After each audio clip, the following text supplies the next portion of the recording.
इस वीडियो के माध्यम से आपको बताने वाले हैं 11 क्वेश्चन से स्टार्ट करके क्वेश्चन नंबर 30 तक। पिछली वीडियो में मैंने आपको कुछ क्वेश्चन बताया था जो कि ये question ITI first year electrician trade के छात्रों के लिए, जिसमें आपको ट्रांसफार्मर चैप्टर से क्वेश्चन देखने को मिल रहे हैं। तो चलिए आज का क्वेश्चन स्टार्ट करते हैं क्वेश्चन नंबर 11 से, जहाँ पे साथियों पहला क्वेश्चन पूछा जा रहा है कि किस प्रकार का ट्रांसफार्मर सिग्नल को एक सर्किट से दूसरे में स्थानांतरित करता है बिना गैल्वेनिक कनेक्शन के। मतलब कि वो ट्रांसफार्मर को आपको बताना है जो बिना गैल्वेनिक के कनेक्शन करें। तो यहाँ पे पहला ऑप्शन आपको ऑटो ट्रांसफार्मर देखने को मिलता है। हालांकि आपको बता दें इसमें गैल्वेनिक कनेक्शन होता है, तो इसलिए यहाँ पे हमारा ए ऑप्शन गलत हो जाता है।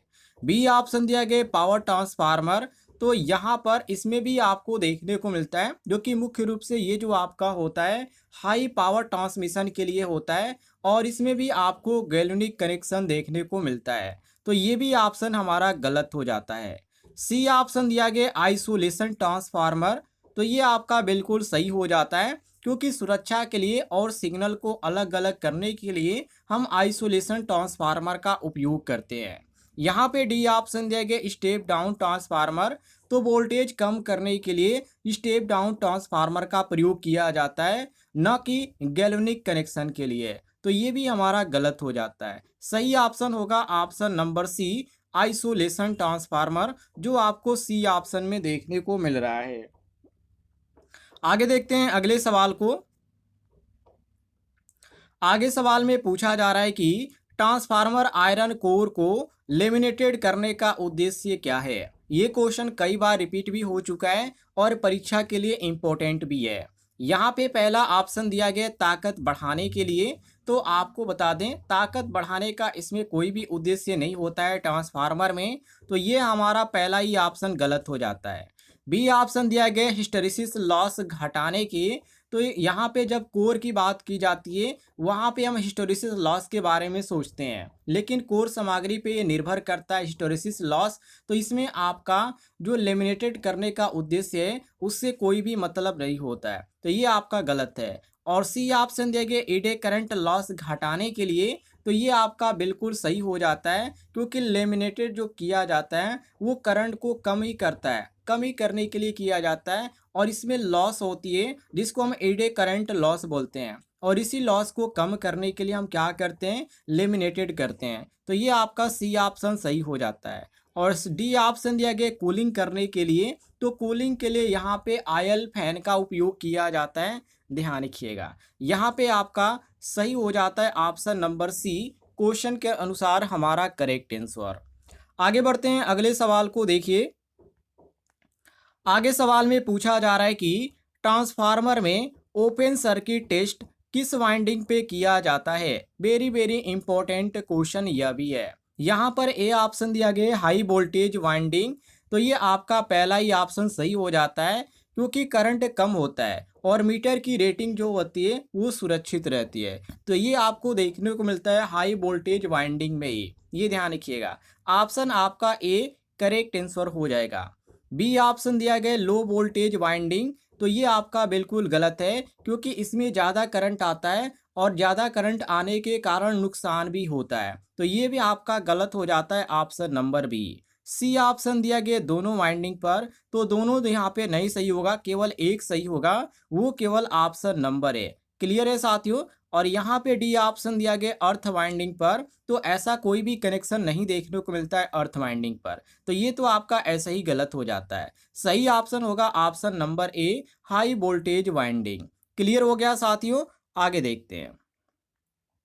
आगे सवाल में पूछा जा रहा है कि यहाँ पे सवाल नंबर 14 है, इसमें पूछा जा रहा है स्टेप डाउन ट्रांसफार्मर में क्या होता है। मतलब कि स्टेप डाउन ट्रांसफार्मर जो होता है वो किस लिए उपयोग किया जाता है। तो देखिए, जब भी यहाँ पे वोल्टेज को घटाने की बात की जाती है तो वहाँ पे हम स्टेप डाउन ट्रांसफार्मर का ही उपयोग करते हैं, क्योंकि वोल्टेज को जब भी घटाया जाता है स्टेप डाउन के ट्रांसफार्मर के अनुसार घटाया जाता है, और जब बढ़ाने की बात आती है तो स्टेप अप ट्रांसफार्मर का प्रयोग करते हैं। तो हमारा यहाँ पे क्वेश्चन में स्टेप डाउन की बात किया जा रहा है, तो वोल्टेज घटने का जो ऑप्शन देखने को मिलता है वो ऑप्शन नंबर सी देखने को मिलता है। तो सी ऑप्शन हमारा सही हो जाता है। बाकी ए ऑप्शन दिया गया वोल्टेज बढ़ाना, तो वोल्टेज बढ़ाने के लिए स्टेप अप ट्रांसफार्मर होता है। और यहाँ पे बी ऑप्शन दिया गया करंट घटाना, तो करंट जो घटता है आमतौर पे यदि बात करें तो यहाँ पे करंट जो ट्रांसफार्मर में देखने को मिलता है वो समान ही देखने को मिलता है, और यहाँ पे बढ़ता भी देखने को मिलता है, लेकिन ज़्यादातर यहाँ पे संभावना जो होती है वो समान ही होती है। तो हम यहाँ पे सही ऑप्शन मारेंगे, ऑप्शन नंबर सी, वोल्टेज घटता है। ये किसके द्वारा? तो स्टेप डाउन ट्रांसफार्मर के द्वारा। क्लियर हो गया साथियों? आगे बढ़ते हैं। आगे सवाल में क्या पूछा जा रहा है? सवाल नंबर 15। इसमें पूछा जा रहा है कि ट्रांसफार्मर का लोड टेस्ट किस उद्देश्य से किया जाता है? तो लोड टेस्ट करने के पीछे की कहानी क्या होती है? देखिए, इसमें जो इफिशियंसी होती है, दक्षता जो होती है, उसी को यहाँ पे मापने के लिए ऐसा किया जाता है। मतलब कि लोड टेस्ट से ट्रांसफार्मर की जो वास्तविक परफॉर्मेंस है उसको मापा जाता है। तो यहाँ पर हम कह सकते हैं कि जो ऑप्शन में हमें सही देखने को मिलता है वो ऑप्शन नंबर साथियों सी देखने को मिलता है। लोड पर दक्षता जानने के लिए, इफिशियंसी जानने के लिए सी ऑप्शन हमारा करेक्ट आंसर हो जाएगा। यहाँ पे ए ऑप्शन दिया गया वाइंडिंग की जांच करने के लिए, तो ये आपका बिल्कुल गलत है। क्योंकि साथियों वाइंडिंग की जांच करने के लिए हम इंसुलेशन टेस्ट का प्रयोग करते हैं, न कि साथियों यहाँ पे इसका उपयोग करते हैं लोड टेस्ट का। और बी ऑप्शन दिया गया आयरन लॉस मापने के लिए, तो आयरन लॉस मापने के लिए हम उपयोग करते हैं ओपन सर्किट टेस्ट, ध्यान रखिएगा। तो ये हमारा ये भी गलत हो जाता है। और डी ऑप्शन दिया गया शॉर्ट सर्किट टेस्ट के लिए, तो ये भी साथियों गलत है, क्योंकि टेस्टिंग का उद्देश्य इसका नहीं होता है शॉर्ट सर्किट। तो ये आपका सही हो जाता है option number C, full load पर दक्षता जानने के लिए। क्लियर है साथियों? आगे देखते हैं। अगले सवाल में पूछा जा रहा है कि ट्रांसफार्मर में तेल का मुख्य कार्य क्या होता है? आप सभी को मालूम है ट्रांसफार्मर में तेल का प्रयोग किया जाता है, लेकिन तेल का प्रयोग क्यों किया जाता है इसके पीछे कुछ तो कारण होगा ही। तो देखिए, यहाँ पर ए ऑप्शन दिया गया वजन बढ़ाना, तो वजन बढ़ाने के लिए तो हम बिल्कुल भी नहीं करते, क्योंकि यहाँ पे इससे कोई भी संबंध ही नहीं है कि वजन बढ़ाया जा सके। तो ये आपका गलत है। बी ऑप्शन देखिए करंट बढ़ाना, तो यहाँ पर तेल में कोई भी ऐसी चीज़ नहीं होती है जिसके कारण आप इसमें ट्रांसफार्मर में डाल देते हैं तो वो करंट बढ़ा देता है, ऐसा कुछ भी नहीं होता है। तो ये भी हमारा गलत है। और सी ऑप्शन देखिए कूलिंग और इंसुलेशन, तो ये आपका बिल्कुल सही हो जाता है, क्योंकि ट्रांसफार्मर में आयल हीट डिफ्यूजन और जो आंतरिक आर्किंग होता है उससे सुरक्षा के लिए यहाँ पर हम क्या करते हैं, ट्रांसफार्मर में यहाँ पे साथियों तेल का उपयोग करते हैं। मतलब कूलिंग करने के लिए और इंसुलेशन करने के लिए ही यहाँ पे तेल का प्रयोग किया जाता है। तो हमारा सी ऑप्शन सही हो जाता है। डी ऑप्शन दिया गया टर्न्स बढ़ाना, तो ये यहाँ पे बिल्कुल गलत है, क्योंकि साथियों वाइंडिंग इसमें क्या होती है, काफ़ी कम होती है, तो टर्न बढ़ने की कोई भी यहाँ पर बात ही नहीं है। तो यहाँ पे ये भी गलत है। सी ऑप्शन हमारा क्वेश्चन के अनुसार सही हो जाएगा। आगे बढ़ते हैं, अगले सवाल को देखिए। आगे सवाल में पूछा जा रहा है कि ट्रांसफार्मर की रेटिंग किसमें दी जाती है? रेटिंग की बात करें तो आप सभी को मालूम होना चाहिए, इसकी जो रेटिंग होती है किलो वोल्ट एम्पियर होती है। मतलब कि के भी ए होता है। क्या होता है साथियों? के भी ए होता है। यहाँ पे आपको सही ऑप्शन देखने को मिलता है ऑप्शन नंबर बी, के भी ए। और ए ऑप्शन दिया गया किलो वाट, तो ये आपका बिल्कुल गलत है, क्योंकि किलोवाट हम कह सकते हैं कि ये रियल यहाँ पर जो पावर मापा जाता है वो किलोवाट में मापा जाता है। लेकिन जब पावर फैक्टर की बात आती है तो पावर फैक्टर पे ये निर्भर नहीं करता है, इसीलिए हम किलोवाट में नहीं मापते हैं। और यहाँ पे आपका सी ऑप्शन दिया गया भी, मतलब कि बोल्ट, तो बोल्ट तो इसमें आपका बिल्कुल भी शामिल ही नहीं होता है, क्योंकि इसमें यहाँ पे बोल्ट में हम बिल्कुल भी नहीं मापते हैं। और एम्पियर दिया गया ये भी बिल्कुल गलत है, क्योंकि इसमें क्षमता की बात आती है तो एम्पियर में हम यहाँ पे नहीं कर सकते। तो हम यहाँ पे सही मारेंगे option number B, kilo volt ampere. Clear है साथियों? आगे बढ़ते हैं। आगे सवाल में क्या पूछा जा रहा है? आगे सवाल में पूछा जा रहा है यदि ट्रांसफार्मर में करंट बहुत अधिक हो जाए तो किस यंत्र से सुरक्षा मिलती है? देखिए, यदि ट्रांसफार्मर में करंट बहुत ही अधिक हो जाती है तो उस समय हमको देखने को मिलता है एक और सुरक्षा, जिसको हम बोलते हैं बुकॉज रिले। जी हाँ, ये ट्रांसफार्मर के अंदर जो गैस होती है या जो फॉल्ट होता है उसको डिटेक्ट करता है। तो हम यहाँ पे कहेंगे ऑप्शन जो डी देखने को मिलता है, हमें यहाँ पे बिल्कुल सही देखने को मिलता है वो कॉज रिले। और ए ऑप्शन यहाँ पर दिया गया सर्किट ब्रेकर, तो ये आपका बिल्कुल गलत है, क्योंकि सर्किट ब्रेकर की बात करते हैं तो ये आपका सामान्य सुरक्षा के लिए होता है, जो कि ट्रांसफार्मर में सामान्य सुरक्षा की कोई बात ही नहीं होती है। जब भी वहाँ पे आपको देखने को मिलता है काफ़ी ज़्यादा वहाँ पे वोल्टेज देखने को मिलता है, तो यहाँ पे ट्रांसफार्मर के अंदर हम सर्किट ब्रेकर का प्रयोग नहीं करते हैं। और बी ऑप्शन दिया गया फ्यूज का, तो यहाँ पे फ्यूज का हम बिल्कुल प्रयोग नहीं करते हैं, क्योंकि ये सीमित करंट के लिए होता है, न कि यहाँ पे ज़्यादा और कम हो रहा है उसके लिए होता है। और यहाँ पे सी ऑप्शन दिया गया रिले, तो ये बहुत ही यहाँ पे सामान्य की बात की जाती है, तो वहाँ पे हम रिले का प्रयोग करते हैं, ट्रांसफार्मर में नहीं करते हैं। तो हमारा जो सही ऑप्शन होता है वो ऑप्शन नंबर डी होता है, जिसको हम मारते हैं D option correct answer because relay. आगे बढ़ते हैं, अगले सवाल को देखिए। आगे सवाल में पूछा जा रहा है कि ट्रांसफार्मर में हिस्टेरिसिस लॉस किस कारण से होता है। देखिए, ये जो लॉस होता है किसके कारण होता है, तो ये जो लॉस होता है साथियों, जो फ्लक्स होता है, जब फ्लक्स बदलता है तो उस समय आपको ये लॉस देखने को मिलता है। कहने का मतलब ये है कि जो मैग्नेटिक क्षेत्र होता है जब बार बार ये बदलता है, तो बदलने से क्या होता है, इसमें लॉस होती है, और उसी लॉस को हम बोलते हैं हिस्टेरिसिस लॉस। और ये किसके कारण होता है, तो फ्लक्स के बदलने के कारण होता है। चलिए, यहाँ पे आपको जो सही ऑप्शन देखने को मिलता है फ्लक्स के बदलने से, वो तो आपको बी देखने को मिलता है, लेकिन और भी ऑप्शन दिया गया उनको भी जान लेते हैं। जैसे कि ए ऑप्शन दिया गया करंट के बहाव से, तो ये आपका बिल्कुल गलत है, क्योंकि करंट के बहाव से जो हमें लॉस देखने को मिलता है वो कॉपर लॉस देखने को मिलता है, न कि हिस्टेरिसिस लॉस देखने को मिलता है। तो ये हमारा पहला ऑप्शन गलत है। सी ऑप्शन दिया गया तापमान बढ़ने से, तो तापमान बढ़ने से क्या होता है, इसका कारण हो सकता है कि लॉस हो रहा है, लेकिन ध्यान रखिएगा ये कॉपर लॉस और आपको हिस्टेरिसिस लॉस नहीं देखने को मिलता है, अदर लॉस देखने को मिलता है, तो ये आपका गलत है। और यहाँ पे डी ऑप्शन देखिए वाइंडिंग की लंबाई से, तो ये भी बिल्कुल गलत है, क्योंकि इसका संबंध जो होता है वो रेजिस्टेंस से होता है, यहाँ पे लंबाई से नहीं होता है, ये ध्यान रखिएगा। तो ये भी आपका गलत है। क्लियर है साथियों, ऑप्शन आपका भी करेक्ट आंसर हो जाएगा क्वेश्चन के अनुसार। आगे बढ़ते हैं, अगले सवाल को देखिए।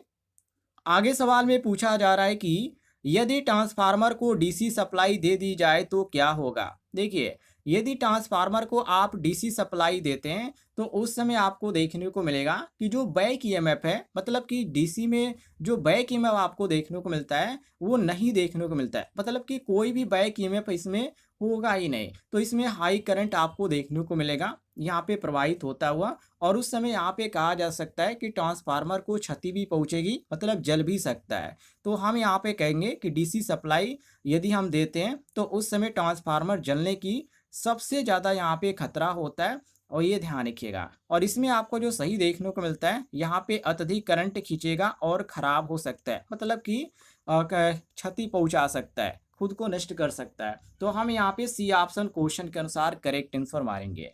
ए ऑप्शन देंगे सामान्य कार्य करेगा, तो सामान्य कार्य तो बिल्कुल भी नहीं करेगा, क्योंकि ट्रांसफार्मर जो होता है एसी पे कार्य करता है, डीसी पे नहीं। तो डीसी आप सप्लाई देंगे तो सामान्य कार्य तो नहीं करेगा, इसलिए यहाँ पर हम ए ऑप्शन को गलत मारेंगे। बी ऑप्शन देंगे आउटपुट एसी देगा।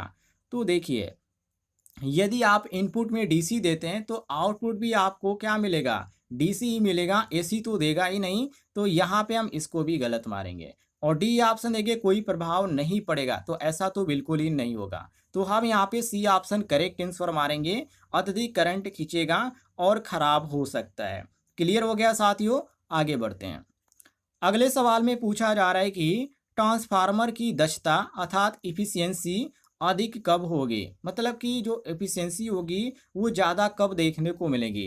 तो इफिशियंसी ज़्यादा जब देखने को मिलेगी जब ट्रांसफार्मर की जो दक्षता होगी अधिक होगी, उस समय आपको इस स्थिति में ज़्यादा देखने को मिलेगी, ये ध्यान रखिएगा। तो हम यहाँ पे कहेंगे कि जब आयरन लॉस और जब कॉपर लॉस बराबर होता है तो उसी समय क्या होता है, ट्रांसफार्मर की जो दक्षता होती है वो अधिक ही होती है। तो हम यहाँ पे कहेंगे, यहाँ पे जो हमको सही ऑप्शन देखने को मिलता है ऑप्शन नंबर ए, जब आयरन लॉस बराबर कॉपर लॉस हो, मतलब कि बराबर लॉस होता है, उस समय हमें ये चीज़ें देखने को मिलती है कि जो ट्रांसफार्मर की दक्षता है, इफिशियंसी जो है वो अधिकतम होती है। तो हमारा ए ऑप्शन सही हो जाता है। और यहाँ पे बी ऑप्शन देखिए जब लोड 0% हो, तो देखिए यहाँ पे दक्षता यदि 0% होती है तब आपको लोड देखने को मिलता है, तो ऐसा बिल्कुल भी नहीं होगा।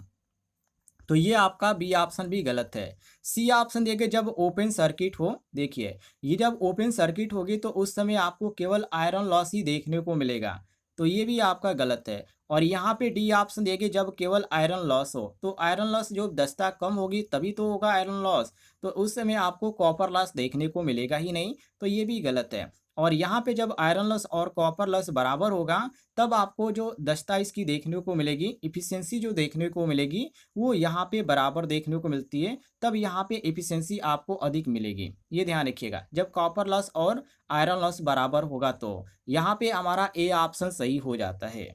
आगे बढ़ते हैं, अगले सवाल को देखिए।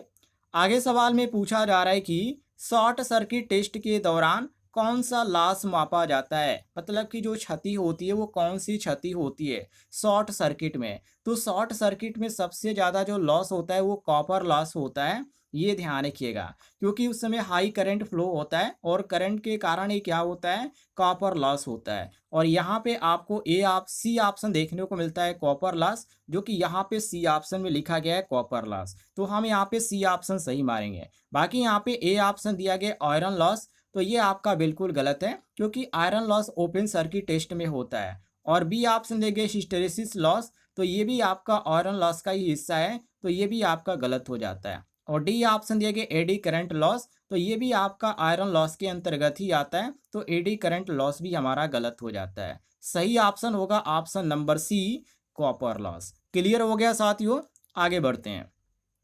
अगले सवाल में पूछा जा रहा है कि ट्रांसफार्मर की वाइंडिंग में उपयोग होने वाला सामान्य इंसुलेटिंग मटेरियल कौन सा होता है। सामान्य की बात किया जा रहा है, जैसे कि यहाँ पर ए ऑप्शन दिया गया रबड़, तो रबड़ जो आपका यहाँ पे दिया गया है साथियों, ये सामान्य के अंतर्गत तो नहीं आता है, क्योंकि रबड़ का उपयोग जहाँ पर किया जाता है, जहाँ देखने को मिलता है, जहाँ तारों के लिए ही उसमें ज़्यादा उपयोगी होता है, वाइंडिंग में तो बिल्कुल भी नहीं किया जाता है। और यहाँ पे इंसुलेटिंग मटेरियल में पूछा जा रहा है, वो भी ट्रांसफार्मर की वाइंडिंग में, तो रबड़ का बिल्कुल भी प्रयोग नहीं होता है, तो हमारा ए ऑप्शन ही गलत है। और बी ऑप्शन देखिए पीवीसी, तो ये भी साथियों आपका बिल्कुल गलत है, क्योंकि पीवीसी मोटा होता है और वाइंडिंग में ये आपका बिल्कुल भी सही नहीं रहेगा, तो हम यहाँ पे बी ऑप्शन को भी गलत मारेंगे।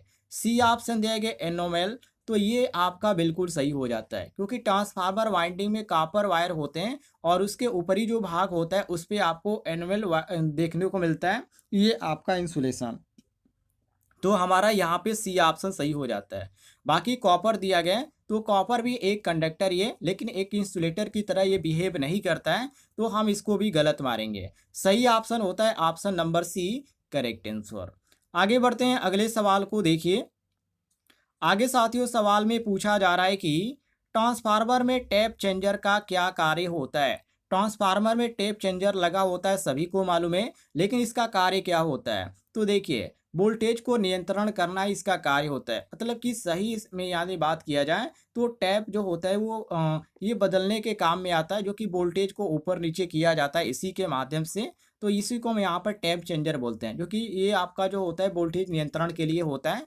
और यहाँ पे आपको सी ऑप्शन देखने को मिलता है, वोल्टेज को नियंत्रित करना, सी ऑप्शन आपका सही है। ए ऑप्शन दिया गया करंट को बदलना, जो कि बिल्कुल गलत है, क्योंकि करंट लोड पे निर्भर करता है, तो ये बदलेगा ही नहीं, तो ये आपका गलत है। और सी ऑप्शन दिया गया पावर फैक्टर को सही करना, तो ये भी बिल्कुल गलत है, क्योंकि पावर फैक्टर यदि आप सुधारते हैं तो कैपेसिटर से ही आप सुधार सकते हैं, न कि साथियों आप टेम्प चेंजर से सुधार सकते हैं, तो ये भी आपका गलत है। और डी ऑप्शन है तापमान नियंत्रित करना, तो ये भी आपका बिल्कुल गलत है, क्योंकि तापमान नियंत्रित करते हैं तो इसके लिए आप कूलिंग सिस्टम उपयोग कर सकते हैं, ध्यान रखिएगा, तो ये आपका गलत हो जाता है। ऑप्शन आपका सी करेक्ट आंसर हो जाएगा क्वेश्चन के अनुसार। आगे बढ़ते हैं, अगले सवाल को देखिए। आगे सवाल में पूछा जा रहा है, यदि ट्रांसफार्मर का टर्न्स रेशियो 1:2 है तो यह कैसा ट्रांसफार्मर है। यदि रेशियो यहाँ पर 1:2 दिया गया है, तो इसका मतलब ये हुआ कि ये हमें देखने को मिल रहा है स्टेप अप, मतलब कि यहाँ पे 1:2 का मतलब क्या है, सेकेंडरी टर्न्स इसमें क्या है, ज़्यादा है, मतलब दो यहाँ पे क्या है, ज़्यादा है, तो ज़्यादा यदि है तो वोल्टेज क्या होगा, बढ़ेगा। और वोल्टेज किस ट्रांसफार्मर के द्वारा बढ़ाया जाता है, तो स्टेप अप ट्रांसफार्मर के द्वारा बढ़ाया जाता है। तो यहाँ पर 1:1 है, तो ये आपका एक जो है ये आपका क्या है, ये आपका प्राइमरी हो गया और ये आपका सेकेंडरी हो गया। तो सेकेंडरी क्या है साथियों, ज़्यादा है, तो यहाँ पे क्या होगा, वोल्टेज बढ़ेगा। और वोल्टेज किस ट्रांसफार्मर के द्वारा बढ़ता है, तो स्टेप अप ट्रांसफार्मर। तो हम यहाँ पे सही मारेंगे ऑप्शन नंबर बी, बिल्कुल करेक्ट आंसर, स्टेप अप। और यहाँ पे स्टेप डाउन किस लिए होता है, तो जब यहाँ पे वोल्टेज कम होता है, उससे कम करना होता है, कम होता है, उसके लिए होता है। तो ये आपका गलत है। और सी ऑप्शन दिया गया ऑटो ट्रांसफार्मर, तो इसमें प्राइमरी और सेकेंडरी जो होती है एक ही वाइंडिंग पर होती है, तो इसके द्वारा तो हो ही नहीं सकता। और यहाँ पे डी ऑप्शन दिया गया आइसोलेशन ट्रांसफार्मर, तो इसका जो रेशियो होता है, टर्न्स रेशियो, वो एक संबंधी एक का होता है, तो इसके द्वारा भी नहीं होगा क्योंकि ये बराबर हो जाएगा। तो हम यहाँ पे सही मारेंगे option number B, step up transformer. Clear हो गया साथियों, आगे देखते हैं। आगे सवाल में पूछा जा रहा है कि एडी करंट लॉस को कम करने के लिए ट्रांसफार्मर कोर को कैसे डिजाइन किया जाता है। तो यहाँ पे बात कर दें आपको, इसमें जो डिजाइन किया जाता है वो अलग ही आपको देखने को मिलता है। जैसे कि इसमें पतले पतले लेमिनेशन होते हैं, जो कि इसमें पत्तियां भी होती है, यहाँ पे पत्ती होती है। तो ये ईडी करंट का क्या होता है, एक तरह से रास्ता कह सकते हैं, पथ होता है, जो कि ये आपको होता है। और ये आपका लिमिटेड भी होता है, तो इसमें लॉस भी कम होती है। तो एक तरह से यहाँ पे लेमिनेटेड कोर आप कह सकते हैं। तो यहाँ पे आपको लेमिनेटेड कोर तो देखने को मिलता है, वो ऑप्शन नंबर सी में देखने को मिलता है, लेमिनेटेड कोर। क्लियर हो गया साथियों, सी ऑप्शन आपका सही हो जाएगा। आगे बढ़ते हैं, अगले सवाल को देखिए। अगले सवाल में पूछा जा रहा है, ट्रांसफार्मर मुख्य रूप से किस सिद्धांत पे कार्य करता है। आप सभी को मालूम है ट्रांसफार्मर जो कार्य करता है वो विद्युत चुम्बकीय प्रेरण के सिद्धांत पे कार्य करता है। और ये ऑप्शन आपको पहले ही देखने को मिलता है, ये ध्यान रखिएगा। ये आपका ए ऑप्शन बिल्कुल सही हो जाता है, विद्युत चुम्बकीय प्रेरण। क्लियर है साथियों, ए ऑप्शन सही है, क्योंकि इलेक्ट्रोमैग्नेटिक जो इंडक्शन होता है उसी के अनुसार ये कार्य करता है। मतलब जो फ्लक्स होता है वो बदलता है, तो वोल्टेज क्या होता है, इंड्यूस्ड होता है। तो ये आपका काम किस पे करता है, विद्युत चुम्बकीय प्रेरण के सिद्धांत पे है। ये आपका ए ऑप्शन सही हो जाता है। बाकी यहाँ पे बी ऑप्शन देंगे जूल्स लॉ, तो ये आपका बिल्कुल गलत है, क्योंकि ये हीटिंग से संबंध रखता है, ट्रांसफार्मर से ये आपका नहीं है, तो ये गलत है। फैराडे का जो और यहाँ पे दिया गया फैराडे का गॉस नियम, तो ये भी बिल्कुल गलत है, क्योंकि इसमें आपको अलग देखने को मिलता है। गॉस नियम की बात करें तो इसमें आपको जो डायनेमिक्स जो होता है उससे ये जुड़ा होता है नियम, तो ये आपका बिल्कुल गलत है। बाकी ओम का नियम यहाँ पे दिया गया, तो वोल्टेज और करंट और जब रेजिस्टेंस की बात आती है तो उस समय हम यहाँ पे ओम का नियम लागू होता है, तो ये भी आपका गलत है। सही ऑप्शन आपका ए होगा, मिला लीजिएगा। आगे देखते हैं अगले सवाल को। आगे सवाल में पूछा जा रहा है, ट्रांसफार्मर की कोर में प्रयोग होने वाली सामग्री कौन सी है। तो ट्रांसफार्मर के कोर में आपको एक ही देखने को मिलती है, वो पत्ती होती है जो कि सिलिकॉन स्टील की होती है। और यहाँ पे आपको देखने को मिलता है ऑप्शन नंबर सी, बिल्कुल करेक्ट आंसर, सिलिकॉन स्टील। बाकी कॉपर का तो हम उपयोग ही नहीं कर सकते, क्योंकि वाइंडिंग के लिए उपयोग होता है। और एल्यूमिनियम दिया गया है, तो एल्यूमिनियम यहाँ पे विकल्प हो सकता है, लेकिन कोर के लिए तो बिल्कुल भी नहीं हो सकता, तो ये भी हमारा गलत हो जाता है। कार्बन स्टील यहाँ पे दिया गया, तो लॉसेस इसमें ज़्यादा होगा, तो कार्बन स्टील का तो हम प्रयोग ही नहीं करेंगे। सही ऑप्शन होगा हमारा option number C, silicon steel, ध्यान रखिएगा। आगे देखते हैं अगले सवाल को।